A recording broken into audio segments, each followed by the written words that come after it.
Well, hey, we're back. Episode... Oh, jeez, I gotta catch up. Episode 6 at this point. I'm Rick Antonio in for Rick Antonio's News Talk Report. Joining me this week again, we've got Alex Melendrez from Alex the Sportsmouth Melendrez. Gotta keep that in mind. Word on the Street podcast. He's helping bounce ideas all over the place. We got a full lineup today of things to talk about, and before we jump right into those, though, I actually had one thing to mention. Before we get into today's topics. Everything okay, Alex? I can't. Make sure everything's okay on his part first, but see what's going on there. Still can't hear you. All right, there we go. So, sorry, I was just being extra precautious. Just in case. No, I get it. You play the pregame music. We got that. Yeah. So yeah, I do my pregame pre-podcast ritual where and that's I play a good some thing. Music to get me going. Get a pump before we get right into the seriousness. But before we do get into today's seriousness, there was something that was actually put out, and I thought I'd mention it. Just self-promote a little bit myself. The station I work for, WSGW, actually just got back some awards from the Michigan Association of Broadcasters. Oh, wow. I got, not me, but the station. I got Station of the Year. You were part of it. Part of it. Yeah, I got to be somewhere in there. Station got Station of the Year in a year that they a news station certainly should. During the time we're going through, that's amazing. First place award for breaking news, actually not covering COVID, covering the 500-year flood that hit Midland and Gladwin counties in mid-Michigan. Continuing down the list of accolades we're getting on here, the entire category for continuing news coverage, taking both the first and second place spots, continuing coverage on we're still talking about it too, with that 500-year flood event. And the second place we did end up getting for coverage of the COVID pandemic. Other stuff we got another first place award for use of new media. That's a lot of help going on with some Facebook Lives at some presidential events, the yada yada. We got a lot of things going on, protest coverage, covering those with Facebook Live and making sure that our website's always up to date. A lot of work that you're telling me. All of that. Oh my goodness. You're telling me. Other awards we got, and there's a whole other bunch of awards on here that I'm not listing off, but we got Community Service Award and. Awesome. And we got a merit award for our newscast.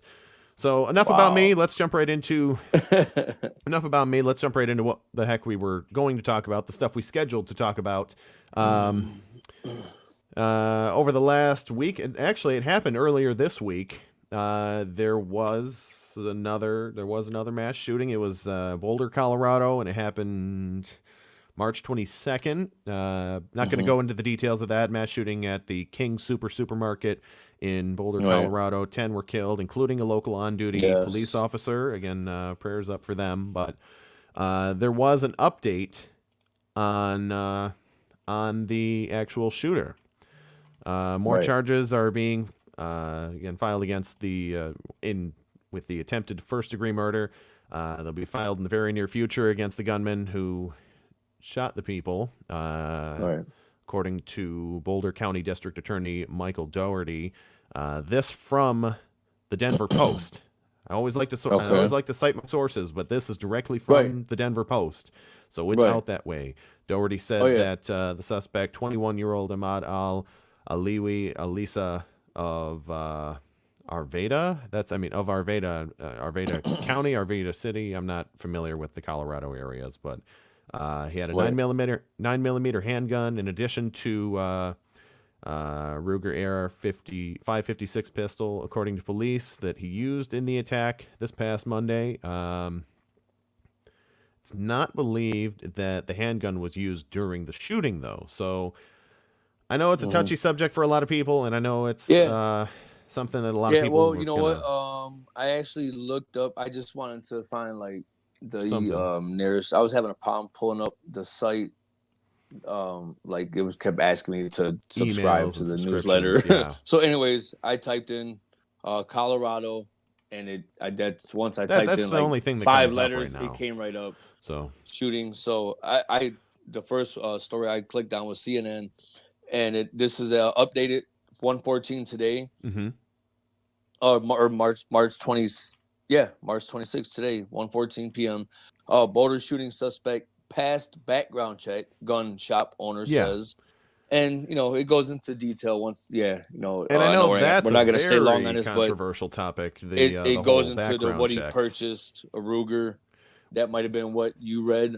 That's what he used and where he was at, that sort of stuff. So he apparently did pass the background checks to get them. That's what he used, but he purchased it. So right. So, but yeah, very sad, man. Very sad. I thought we were kind of it's sad past that, and I'm sure there's a lot of other different other shootings that go on. Yeah, all over the country. There's what I mean, that are happening, robberies, and it's the little stories that don't make the headlines. But exactly. This point of this story is that he may be he may be facing additional attempted murder charges for shooting at police that were trying to apprehend him. So that's the point of that's where I was all going it takes. With it. Yeah, that's all it takes. I mean, one shot. That's a wrap. So, moving on from that, we'll get to something that a lot of people may not know about because it actually happened yesterday, at least from sources I'm seeing.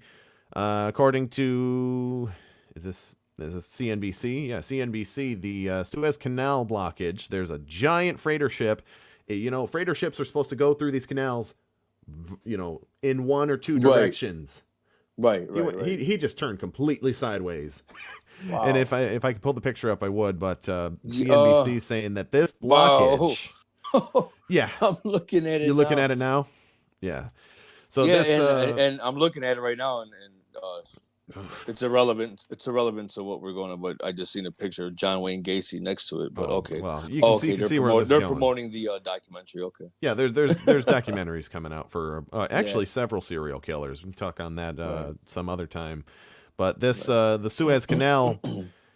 Crazy looking. It's crazy. First of all, how do you do that? Second of all, CNBC is saying, I've seen sources earlier in the day saying about $10 million a day. Well, that's been updated 5%. Since then. CNBC is saying $400 million an hour. So and they're also saying that it could take weeks to fix. They're saying this. They're on this. I'm trying to pull up the calculator to see exactly. If this takes 2 weeks, 24 times 7. Now times that by 400 million. 67,200,000,000. Oh my God. Dollars. And that's only if it's done in 2 weeks. Right. Other reports have said 4 weeks, so double that. That's like a rough estimate, right there. $120 billion. That's wow. No, actually, further down, this is saying about 5.1 billion a day. Eastbound traffic at 4.5 billion a day. Wow. You had one job, my guy. Well, he had exactly the key word. Had possibly had and I mean we'll see what happens after I would love to try to follow up on this story. Yeah, so we'll be talking about it next week for sure. We'll for sure be talking about it next week. See when they get it unplugged and take some X-lax on that one. Not that I want to I just. Well, according to BIMCO, hey, once again, you know what? We don't know.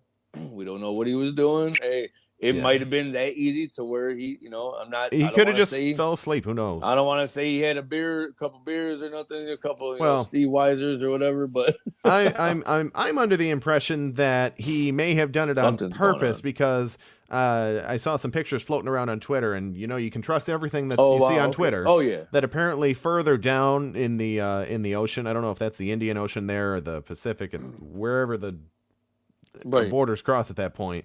He drew something so that way his route trackers. It's rather interesting in his track, if you know what I mean. Right. So according to BIMCO, the largest of the international shipping associations representing ship owners in this case, the bottleneck that was caused by this evergreen freighter ship. It's going to keep growing. impacting supplies from very many different fields of trade. Right now, it's supposedly impacting 10 to 12% of the entire world's trade. So crazy. It says right now 2 out of 3 container vessels arrive late after that, and some people are even talking about just taking the long way if they're going around Africa, because this canal right. Just, I mean, because it's got to get there. In addition to delaying thousands of containers, though, according to the CNBC report, containers loaded with consumer items. Now, this isn't just raw material like gas or whatever. This is finished, done, gonna be on the shelf material. Right. Where so people it's just tying up. It's costing jobs. It's costing a lot of. It's costing jobs. It's costing time. It's certainly costing money. And some of the boxes, some of the containers on there are empty. And that's apparently key for a lot of Chinese exports too, because you get the ship to China. Oh wow! Yeah, it impacts imports and exports. Excuse me. So they're definitely going to lose business. It's going to be hard to bounce back from this. And you know what's crazy is like this should be one of them stories that's like bigger than it is. And I don't want to irritate you, but like bigger than like a Meghan Markle and Prince Harry story or something like that. Like just. You know what I mean? Like, this is huge. It really is. It certainly is. And when you break it down, like we kind of are, it's a big deal. And when you think about the shortages we've had over the last year because of the pandemic, too, that's ridiculous. Exactly. You talk about toilet paper. Think about how much toilet paper could be in one of those boxes. Right. Just reading a bit more from the article, Chinese manufacturers are responding to the tremendous global orders for their goods. Pandemic lockdowns have fueled consumer demand over the last year as a result of a continuous historic flow of vessels holding millions of containers collectively. It's clogging ports and slowing down processing. The delays have been costly. Nike, along with retailers Crocs, Gap, Peloton, the exercise scooter, Foot Locker, Five Below, Williams-Sonoma, Steve Madden, Whirlpool, Urban Outfitters, and Tesla. All of them have cited supply chain problems impacting their business this quarter because of this blockage. It's, I mean, a lot of places are struggling to restore. My iPhone cases. Come on, that's, I mean, I mean, you look at mine, you can see my little clip on the back, and come on. So that's you want to talk about ridiculous. So, I mean, like I would like to ask the guy, was you like I might have to do some digging, Twitter digging, and tweet him. So was you trying to make I just got trying to shut the world down again? Was you trying to make a U-turn, or I mean, what was going on, man? No, that's I don't. Let's see. That's crazy picture. Probably one of the craziest pictures we'll ever see in history, American history, I should say. That sideways ship is, and I know the listeners, if you're listening on Anchor and Spotify, and actually we got approved for Apple Podcasts. How about that? We got approved for Apple Podcasts as well, so you find us there. Congrats. I know they can't see it, but still, Google it. Just Google Suez Canal blockage. You'll see the boat. Awesome. Skipping ahead. Skipping ahead because we're already actually near the halfway point. Not near the halfway point, but we're gonna skip ahead to Parler. Okay. You got self-proclaimed conservative social network platform alternative Parler. Has let out that it warned the FBI of specific threats of violence ahead of the Capitol riot. And apparently that's making some Parler users not so happy because they ditched, Facebook and Twitter and all that for Parler, who won't take your information. But in things like that, and this coming from the Washington Post of all places, they're saying that the network informed the FBI of specific threats of violence being planned at the Capitol in advance of the January 6th riot this past January.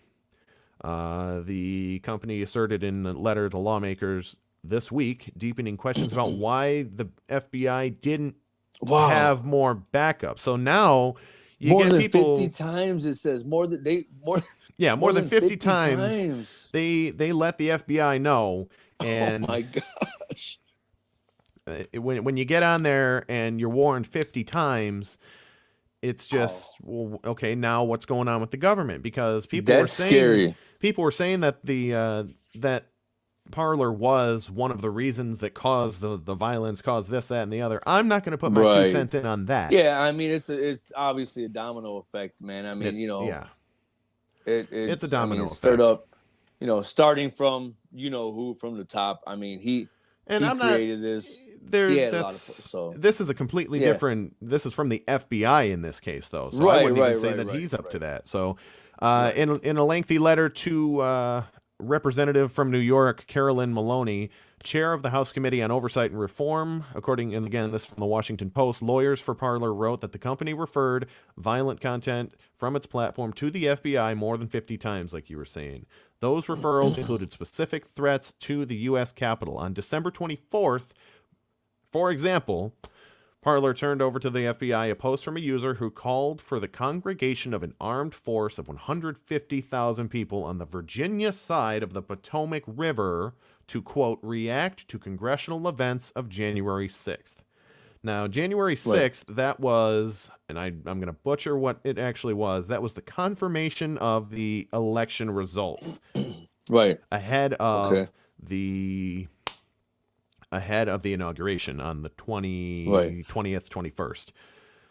And when you get down a little bit further, you're going to see something dropped out.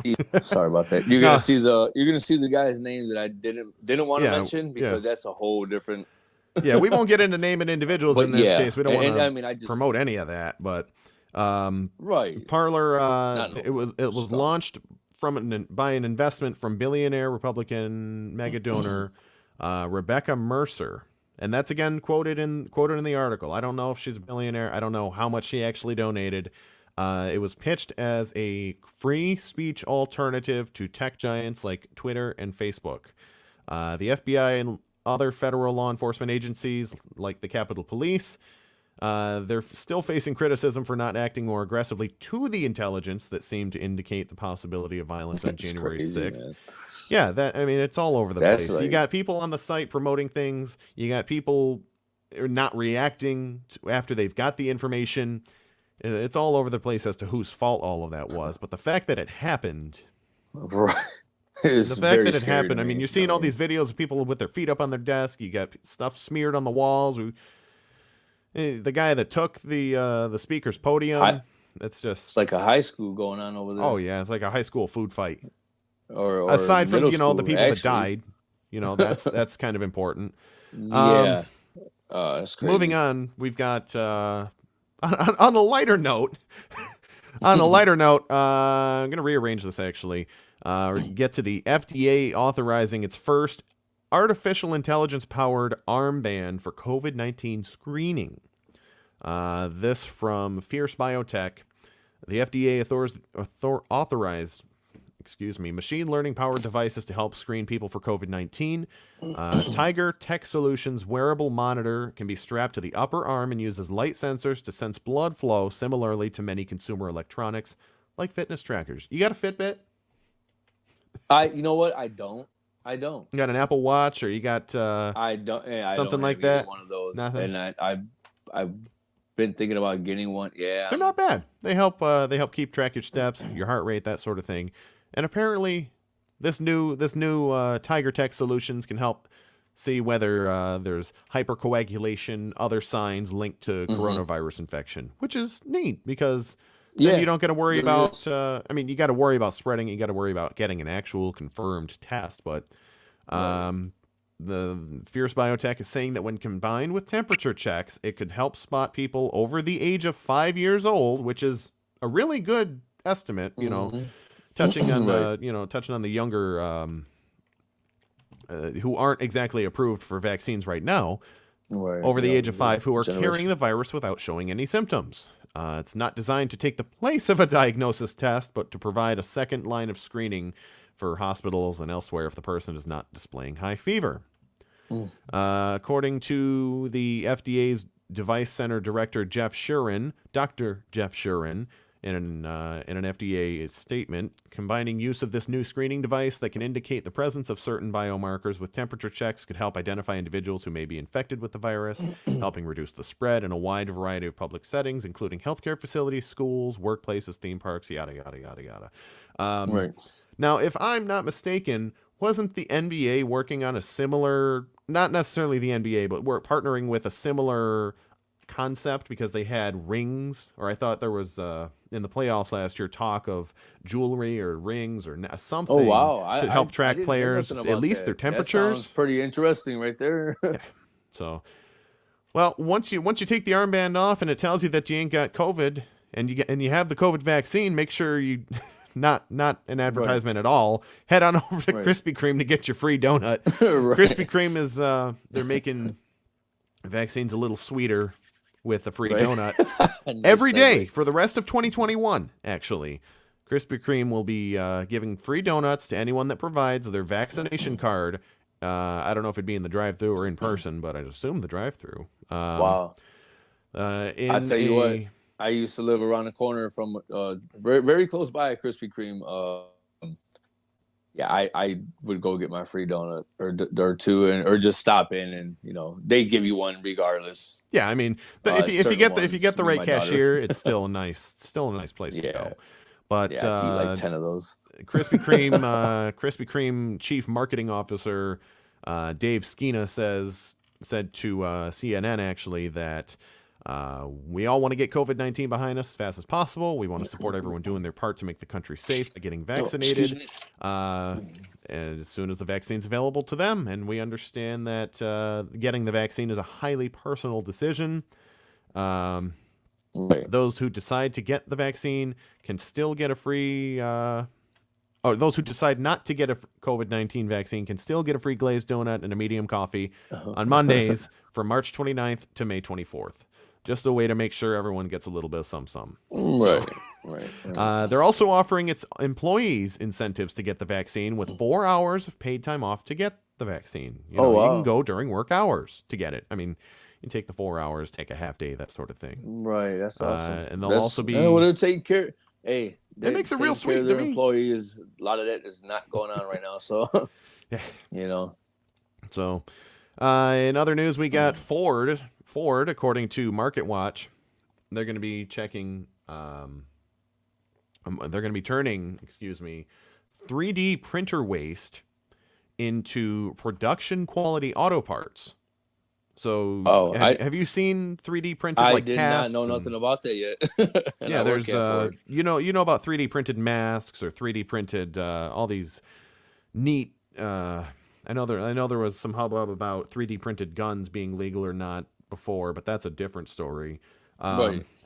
According to Market Watch and I'm seeing a source on here, Plastic News. Instead of putting mounds of powdered waste from its 3D printers in a landfill, Ford is going to be putting it in F-250 trucks. The automaker last year. They'll use anything. Yeah, I mean, if it can be reused or recycled, why waste the money? I agree. I agree 110%. That's awesome. Mm-hmm. That, obviously, but yeah, I'm just making a wisecrack. No, that's. I mean, if they can use it, I don't see why not. The automaker said last year that the discarded byproduct of 3D printed plastic parts can be recycled and used to make production quality fuel line clips. So it's not. Okay. You're not getting a plastic truck. So I got to touch those. That's what I'm putting in. Yeah. So when you're getting those, that's what it's going to be going in. They're going to be recycled stuff. Right. Ford made the switch on its F-250s in November. So you've probably already been handling some of these. Yeah. Yeah. They actually, to on a serious note, they when I first started, I just started last year in August 17th, 2020. So there was they were actually doing a relaunch, and so I got to see what all that was about, which was everybody basically sitting around for like 5 to 10 hours, and getting paid for it. Well, you don't want to. Yeah, there was a give lot, that one lot away, of things going on.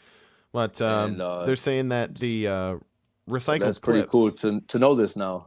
Yeah, they're talking about the recycled clips. They've got better chemical and moisture resistance than the version that they buy from suppliers. Right. There was a lot of different parts that I was working with. Yeah. The first couple weeks that I started, And then like I said, just different things were going on, Yeah. everything was coming in new, different ways of doing of the process and everything. Like they have assembling the trucks and everything. So yeah. Yeah. So now, like I said, it's pretty cool to actually know that this is kind of what was going on. You know what I mean? So According to the report with Plastic News, Ford's technical fellow for sustainability, they told Automotive News, Debbie Malusky, that the stuff is like gold. People look at it, they say it's garbage, but it's better than what they're buying. Ford's going to be using 100% of waste generated by the 3D printers at its advanced manufacturing center in Redford, but the amount of 3D printed parts that it makes is still relatively low. So how much of that's going to be new, how much of that's going to be recycled, we don't know. Right. To make sure Ford has enough waste to consistently convert it to recycled clips, I mean, that's never a problem, having too much waste. Right. They've inked a deal with oral care company Smile Direct Club to provide additional supply. So are they going to be making toothbrushes now too? I mean, I know they were helping Ford, GM, Chrysler. I know they were all helping with the ventilaters at the beginning of the pandemic with with the toothbrushes, mouth guards. Yeah, toothbrushes, mouth guards. What else we got? Floss. Floss is plastic most of the time. I'm sure the floss could be Yep, they're going to be, and they're also going to be working with HP. I don't know if that's the same HP Hewlett Packard that makes the computers, but they're saying 3D printing company HP to boost waste volume as it looks to put the recycled clips on additional nameplates. So right. The company is trying to make waste. A lot of different uses there. Wow. Yeah, they're trying to make the waste. That's pretty awesome. I mean, it really is. And it's helping everyone out too, because then you get these other companies. I'm sure it'll produce more jobs too, in some ways, shapes, or forms. You got these 3D printers. Awesome. I don't know about. I'd be concerned about the 3D printers if they get automated at that point, because then you got jobs there.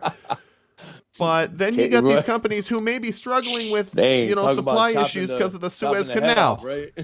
Jeez. The Suez. I mean, with that Suez Canal, then maybe they need to make these things ahead. Yeah, I mean, it could be. It could only last for so long, maybe. But hey, it's. Well, these clips they're saying it's good use. Yeah, these clips they're saying though they've got more moisture resistance than the ones that they buy currently, and weighing 7% less. That means it'll be. I know they're just clips. They're long lasting. Yeah, longer lasting. Right. I know they're just fuel line clips, but they're still. They'll help with other parts of the truck. Now, I'm wondering, my question in this is it just F-250s? Are they going to be putting them in the Rangers? They're going to be putting them in the F-150s, 350s, bigger trucks? Yeah, and start putting them in the cars. And, I work at the original, the DTP in Dearborn, Michigan plant, the very first plant. Yeah. And they're actually building for a facility, like I said, since last summer prior to when I started there, but they're building a facility for the electric trucks. So yeah, and we were going to touch on. I know it's not Ford, but we were going to touch on an electric model of Jeep that's proposed. I think it's just a concept right now. I don't have it pulled up. But, we can talk about that sometime too. Yeah. So I'll take a look at more of what Ford's doing with electric trucks and see if we can find some more information on that. A look at something else. I know we just got done talking about COVID, but this looks like it's just general infection, not specifically COVID. A high schooler, according to the Smithsonian Magazine, has invented color-changing sutures, stitches, to detect infection. And I know a lot of people are worried about getting anything more than a paper cut, so you got to go to the hospital for who knows what anymore. The 17-year-old student at Iowa City West High School in Iowa City began working on the project in October 2019 after her chemistry teacher shared information about statewide science fairs. She developed the sutures. She nabbed awards at several regional science fairs. And I'm trying to see if that'll load up too. That's, again, most of the information from the Smithsonian. Looks like Deja Taylor Taylor's her name. At the core of a successful project, according to Smithsonian, it looks like the problem, trying to solve a problem that needs solving. And She thought, people are getting infected with several things. Her Right. main source, her main idea, infections after cesarean sections. That's what caught her attention. Wow. And this is all from Smithsonian from her. It says in some African nations, up to 20% of women who give birth by C-section then develop surgical site infections. Well, these sutures, stitches, and I won't in this one show the picture for sure because it shows up close. But yeah, you don't want to see that right now. I got a weak stomach anyway. Yeah, I just had lunch, so they change from, I believe they are, I can't tell if that's the cut or if that's the stitch, but they're red, and they turn white if they get infected. Like they turn a bright red. Oh, if they're wow. original. It's like that's pretty. Yeah, scarlet red. That's really cool. I mean, like to a point. I mean, that's wow. And I mean, wow. I know the story. I know her source was C-sections, but I'm sure that could be applied to several other right. applications as well. Oh my goodness, that's she might be set for life. Who knows? I mean, I don't know. I mean, if she's gonna start making money off of it. I certainly hope she is. Yeah, that's awesome. That's really cool. I mean, wow. That might be something, when you go, like, just any one of us have a cut or something. Yeah, I remember something like that. I remember my sister cutting her. She was gonna throw the garbage out, and there was a glass broken in it, and she cut her like in her thigh, like right above her kneecap.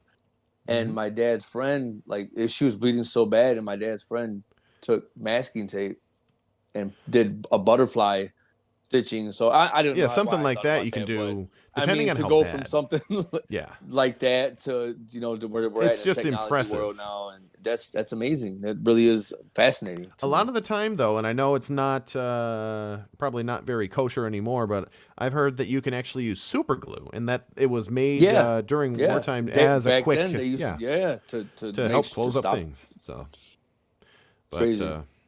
That's really neat that someone that's still in high school got this figured out. When you got people all these years, why are we getting infected? Why we got this? Why we got that? And it's like, oh, it's just the stitches. They'll help us. And she and you don't need a smartphone for this either. This is just it's another one of those things that just comes along. And why didn't we have this before? So wow, yeah, that's pretty cool. Congratulations to her. I mean, congratulations. Wow. Really Let's cool. look on that's definitely a plus. Definitely a plus. Let's look on our next one we got ahead of us. He didn't exactly need stitches, but there was a different. What I'm getting to is Motorhead frontman Lemmy Kilmister. This is according to UltimateClassicRock.com. His ashes have been placed into bullet casings and distributed to his closest friends. And I know he died. What was it? A year or was it last year? No, it was 2016. Yeah, it was. That brings up a question to me, but I'll get to that in a minute. It was a while ago. It was a while ago. I think it's really neat. The pictures. These are actually pretty big looking slugs on here. These aren't just. These aren't just. It is really cool. Yeah, it's and it looks like they got a little thing on there. You wear it as a necklace. Wear it as I think that's a necklace ring. So. Yeah, according to I'm looking at the Twitter account that was cited in the story, Reverend Ricky Rechtman, before his death, #Lemmy, asked for his ashes to be put in some bullets and handed out to his closest friends. Today I received a bullet and was literally brought to tears. Thank you, Motorhead. So that was like I mentioned to you off air. You were talking pregame music, even. I mean, well. I have my alarm is Motorhead, Triple H song from WWE. Yeah. Time to play the game, and and which made me go back and look up what Triple H had said to him, that he covered his entrance music for so long, and Triple H said in a tweet when he did pass away, actually it was December. The tweet was posted December 29th, 2017. Yeah. So it says, Triple H said, the one thing you will never lose is the singing in your head. That will still be with you until the end. Lem, that's what he was quoting Lemmy. Yesterday was 2 years, but we were okay. So no, I think you're right. Yesterday was 2 years, but we will never stop listening as loudly as possible. Yeah. Rest in peace. And Lem. this, So from what I'm that seeing was the on year, here, I've probably got the all year my dates. Anniversary. I've got all my dates mixed up. There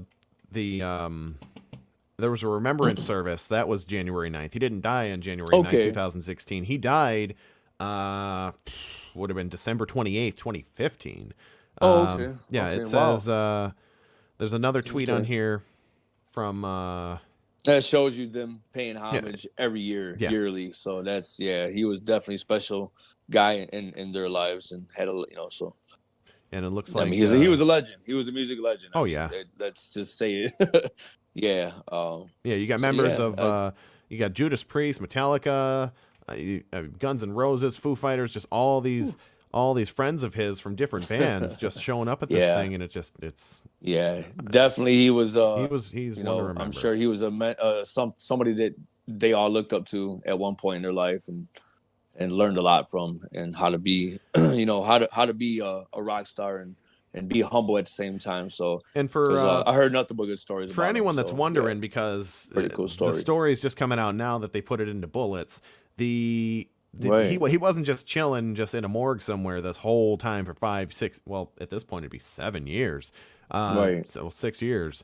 During that remembrance service, the ashes, he was originally cremated and put into a special urn that looked like his black cavalry hat. So that's he's not just sitting around waiting for this thing to happen, but these may have just been like a jewelry sort of thing set up just after the fact. An accompanying letter was with the bullets, though, and it was shared in some of the Twitter posts. Looks like the message says, we all know Lemmy knew many people, but he had few that he considered friends and even fewer that he considered family. Being that you are one of those people he considered family, we would like to share a little piece of him with you. Lemmy touched all of our lives in a way I don't think any of us could ever forget, but with these ashes, you keep not only the memories you have, you keep Lemmy with you forever. He was Lemmy. He played rock and roll. Don't forget him. Wow, them pictures that's pretty, really touching. Pretty too. cool. So yeah. Anyone wanting to look awesome. up that picture with that tweet? It's at Ricky Rachtman, RIKIRACHTMAN. So on to our one of our last topics, because we're getting near the end of the show. Got one sports related thing that's really all we had on the docket for tonight. But I really hate to go out on a note like this, but that's all I can pull up for sports this week. I got this from Newsweek. Brett Favre, or former Green Bay Packers quarterback and New York Jets, and I don't want to remember that year, but Minnesota Vikings quarterback. He put a lot of butts in the seats. He put a lot of butts in the seats, and he put a lot of mileage on that football too, because I couldn't even tell you how many. I loved watching Brett Favre play. Great guy. You know what? I've always compared at this point, former Detroit Lions quarterback Matthew Stafford to him. I mean, playing gritty. Yeah. He's got the big arm. He's able to make the plays. Yeah. The only thing Stafford didn't get was the Super Bowl. The statues. Right. He got the arm. Very, very just risk. A lot of risk taking. Risk taker. That's one believing word. in themselves. So the only problem though is with those risks come injuries and pain, and like he was saying, Brett Favre reveals he considered suicide while fighting painkiller dependence. And I hate to go out on a note like this, but he revealed during his own podcast called Bowling with Favre, he was as low as he could possibly be. Quote, "It was one of two things: I die or flush these pills down the toilet. I sat by the toilet for 2 hours, eventually dumped the pills in the toilet, flushed them, almost wanted to kill myself because of doing that." That's apparently takes a lot for someone to come out and even to even come out and say that stuff. I don't necessarily look at this as going out on a bad note, but I understand the stories. Part of why he was on it, I guess in 1996 he had a seizure after undergoing surgery to remove a bone spur from his left ankle. So like I said, hate to go out on a note like that. Thanks again, Alex, for stopping by. Thank you for having me. Absolutely. I'm Rick Antonio for Rick Antonio's News Talk Report. Hope everyone has a great rest of their night, and stay safe. Yep. Mask up.